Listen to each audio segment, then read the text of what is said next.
Do'stlar, O'zbekistonda shunaqa yer bor ekan. Qarang, sizga bitta qiziqarli savollarimga javob berasizmi? Beramiz. Turmush o'rtog'ingizni sizga nisbatan ishlatadigan top 3 ta so'z. Birinchi o'rinda yo'q, unday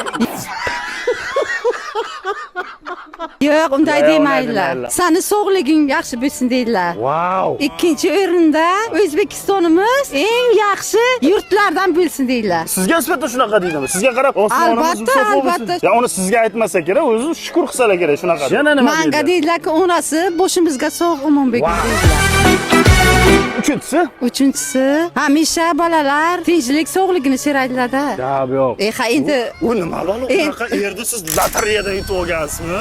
albatta yo'q, lotereyalar emas. Kim u yermi yo'q, urami yo'qmi? Do'stlar, O'zbekistonda shunaqa yer bor ekan. Yana kimning yeri shunaqa? Tashab qo'yinglar videoga, kommentariyada belgilanglar. Bo'lmasa qarang, shunday kameraga qarab. Sizni sevaman dadajonisi. Rahmat sizga. Yaxshi aylaninglar. Do'stlar, rahmat. Yaxshi aylaning. Do'stlar, bizni parkimizga nafaqat oddiy insonlar, balki mana shunaqa Romeo va Juliettalar ham tashrif buyuradi. Aytgancha, Alplanet bog'ining Instagram sahifasiga obuna bo'lib qo'ying. Keyingi ishtirokchimiz siz bo'lishingiz mumkin. Tirs.